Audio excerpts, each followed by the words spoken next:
Coucou à tous, j'espère que vous allez bien. On se retrouve aujourd'hui pour une nouvelle vidéo sur Maeva. Maeva Guénam se réveille mal, elle a la migraine. Elle angoisse à cause de son orteil toujours pas guéri, son chien qui doit se faire castrer, elle n'en peut plus. Maeva annonce l'arrivée d'un membre de sa famille qui vient de France. Maeva reçoit l'une de ses cousines chez elle à Dubaï, elle est folle de joie. Je vous laisse tout de suite avec la vidéo et n'oubliez pas de liker, commenter et vous abonner pour plus de vidéos. Bye! Les amis, j'ai une putain de migraine. Je vous jure. Et quand j'ai la migraine, parce qu'en fait, ça me le fait une fois par mois. Alors ça, c'est comme les mains, la tendinite. Ça me le fait une fois par mois. Et qu'est-ce que je fais? Je mets mes lunettes de lunetier. Et en fait, c'est pour protéger les yeux des écrans. Et je vous jure, ça fait 1 heure que j'ai la migraine. J'ai pris un... C'est pas un Doliprane que j'ai pris, c'est quoi, Akram? Un Panadol. C'est genre le Doliprane de Dubaï.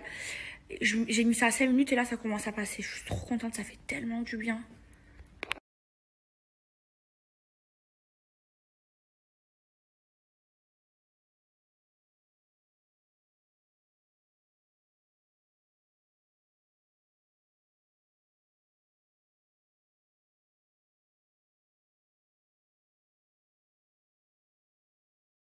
Bonjour mon amour. Bonjour mon bébé. Bonjour mon bébé d'amour. Mon amour de ma fille. Comment ça va? Comment ça va? Mon amour. Mon bébé. Hola mes amours. J'espère que vous allez bien. Écoutez, moi ça va trop bien. Je m'immerge dans mon lit. Oh, petit café.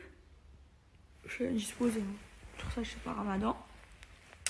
Et franchement, j'ai trop bien dormi. Hier soir, j'ai passé une trop bonne soirée.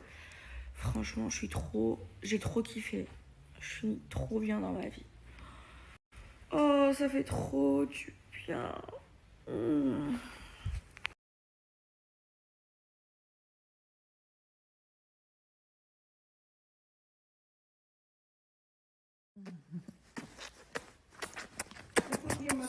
Thank you, Malou.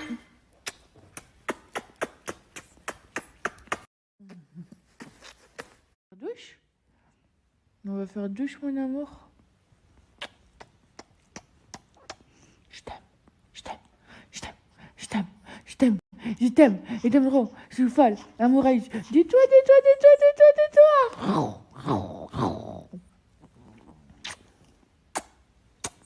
Coucou mes amours, j'espère que vous allez bien. Écoutez, moi ça va super bien. Alors, je voulais un petit peu vous parler concernant ma petite vie. C'est vrai que je vous snap ma vie, à Dubaï, que ma vie, bah voilà, elle fait quand même rêver. Et en fait, ça fait de nombreux mois que je me renseigne sur un sujet. Alors, je vais tout vous expliquer. Et en fait, je me suis dit comment faire pour faire évoluer ma communauté. Et j'ai longuement travaillé sur ce sujet. Et en fait, je vais tout vous expliquer. Je voulais vous parler du trading. En fait, comme vous, j'ai vu que tout le monde commençait à parler sur le trading. Pour moi, ça fait quelques mois que j'ai vu. Donc, du coup, je me suis renseignée sur le trading. Et il y a pas mal de traders qui m'ont contacté. On m'a proposé des sommes astronomiques, mes amours. Je vous jure, la vie de ma mère, la tête de mes 4 neveux, sur le bon Dieu Tout-Puissant. On m'a proposé des 80 000 euros pour en parler et j'ai refusé. Pourquoi? Parce que en vrai, je me suis renseignée. En vrai, moi, j'avais pas besoin de cette oseille. Et moi, ce qui me faisait kiffer, c'est de faire évoluer ma communauté. Et en fait, j'ai voulu vraiment me renseigner sur le trading. Et maintenant, je vous jure, j'ai tout compris. Je me suis bien renseignée. Et j'ai vraiment tout compris, donc je vais tout vous expliquer. Alors moi, je vais être honnête avec vous, le trading, ça ramène de l'argent, ça m'a ramené de l'argent. J'ai investi, par contre moi j'ai investi des grosses sommes à 4 chiffres dans le trading et j'ai gagné de l'argent et oui, ça fait gagner de l'argent. Donc moi, ce que j'ai fait, c'est que j'ai rencontré des vrais traders, j'ai discuté avec eux. Ça fait pas mal de temps que je suis sur ça. Et du coup, j'ai décidé de pas passer par un groupe comme tout le monde le fait, hein. Je crache pas sur les gens, mais j'ai pas voulu faire comme ça. J'ai contacté un trader avec lequel je travaille, un trader qui m'a fait gagner de l'argent, et j'ai fait mon propre canal Telegram. C'est mon propre canal Telegram, c'est-à-dire que sur ce canal, mes amours, je suis trop contente, je suis trop heureuse parce que on va recevoir une invitée surprise. Qui on va recevoir?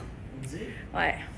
On reçoit dans la Genam House in Dubaï. Il y en a une à Marseille. J'ai nommé Salma Genam alias Mama Touti. Je suis trop contente. Je suis trop contente.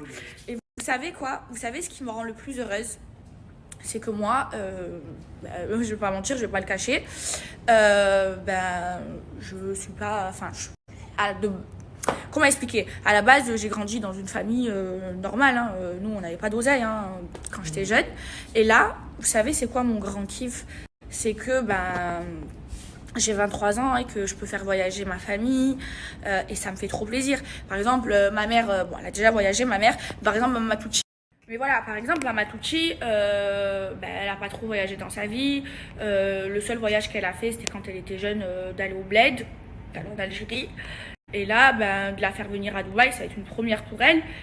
Pour moi, ça, c'est un grand kiff. Et ça me fait trop plaisir de pouvoir inviter ma famille chez moi dans ma nouvelle vie à Dubaï.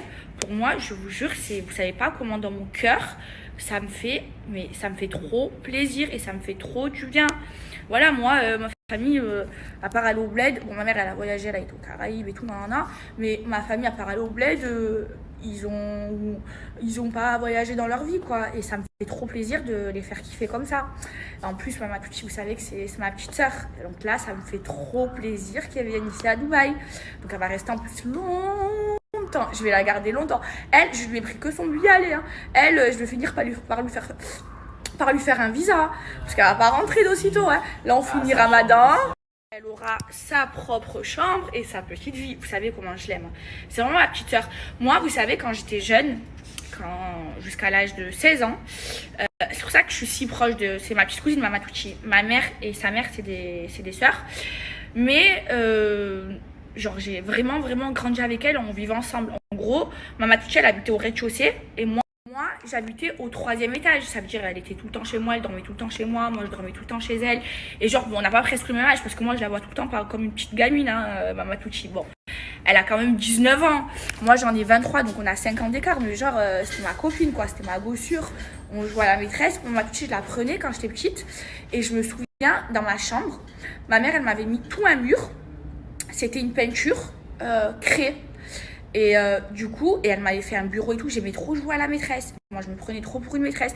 Et je disais à Mama Touchi et à Isaac, son petit frère, je disais, tu t'assois ici, tu bouges pas. Et moi, je faisais la maîtresse, je faisais des calculs et tout sur mon tableau. J'avais la brosse pour nettoyer et tout. C'était trop bien. Je lui faisais des cours et tout. On s'amusait tout le temps. On s'amusait à la caissière. Je voulais trop être caissière quand j'étais jeune. Quand j'étais bébé enfant, je voulais trop être maîtresse. Je kiffais trop ma vie. Et là, qu'elle vienne, je suis trop contente. Quelque chose à mon face. Donne-moi une amour. Il est tout heureux. Il a fait douche. J'ai fait douche à mon face. C'était bien douche. Hein? On va te donner quelque chose.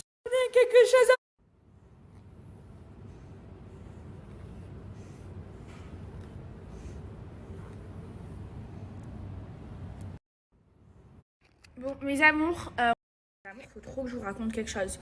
Vous savez, j'ai mangé avec mes amis, là, il n'y a pas longtemps, avec des amis. Et j'avais raconté, je sais pas si vous vous souvenez, il y a 3 jours, ce qui m'était arrivé. Alors, je vous recontextualise.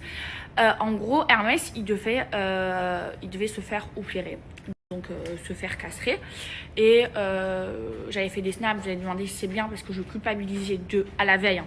Je culpabilisais de ouf parce qu'en gros, la vétérinaire, elle me dit, parce que comme il a l'alopécie, elle me dit que pour guérir l'alopécie, c'est quand il perd ses poils.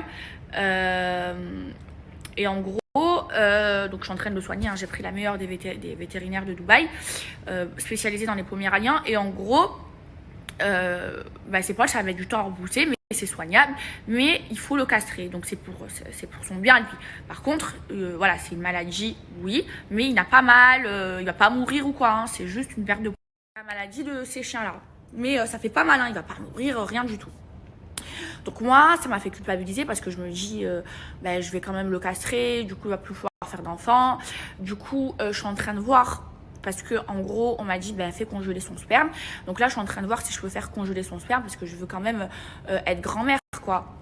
Bref, et du coup, le jour de l'opération, donc il devait se faire opérer à 10h du matin. Donc moi, je mets le réveil à 9h du matin pour aller l'emmener chez la véto. Et vers 8h45, Hermès, il me réveille. Première fois de ma vie, la vie de ma mère qui me fait ça. Il me réveille en pleurant. Il pleurait, il me réveille. Je dis, qu'est-ce qu'il y a, mon fils? Et en gros, il a senti qu'il allait se faire opérer. Et comme si qu'il me disait, non, ne le fais pas, maman. Donc moi, qu'est-ce que j'ai fait? Je l'ai pas emmené se faire opérer. Mon fils, il pleure. Et donc, je raconte tout ça à mes amis et tout, quand on était en train de dîner. Et ils me disent, quoi, mes amis? En gros que les chiens ils ont un sixième sens, qu'ils ressentent les choses, qu'en gros ils ont vraiment un sixième sens. Et là je suis complètement d'accord avec ça parce que mon fils il a vraiment un sixième sens, il m'a vraiment réveillée pour ne pas y aller.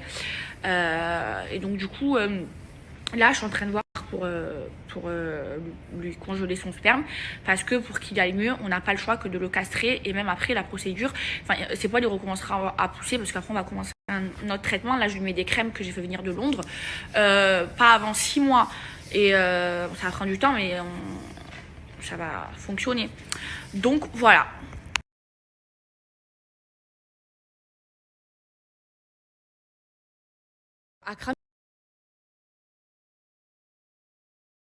Mes amours, franchement, j'en peux plus, moi, de mon pied cassé. J'ai trop hâte que là, il me reste, je compte les jours, il me reste 10 jours à porter la godasse et après, c'est bon. Là, d'ailleurs, je vais aller changer mon pansement. Du coup, Akram et moi, on a un vrai souci. C'est que depuis que c'est Ramadan, moi, j'aime bien maximum me réveiller à 10h, 11h du matin. Je veux profiter de la journée. Sauf que, ouais, c'est ce qu'on faisait avant. Akram, c'était hors de question. Maximum grasse mat, c'était tu te lèves à 11h. Ça, c'était la grasse mat. Sinon, c'était max 10h. Donc, vous pouvez se lever à 9h, vous pouvez se lever à 8h parce que on aimait, on a plein de choses à faire dans la journée. On n'aime pas, on n'est pas dormir jusqu'à 13h. C'est pas une vie, ça. En vrai de vrai. Pour moi, les gens qui font ça tous les jours, je veux bien que ça arrive une fois dans la semaine, de te reposer de la semaine, mais pas tous les jours. C'est dégueulasse. Je crains les gens qui font ça. Et là, on est en train de se craindre, Akram et moi. Parce que pourquoi? Comme on peut manger jusqu'à 4h30 du matin et qu'on fait Ramadan. Donc, on reste réveillé jusqu'à 4h30 du matin.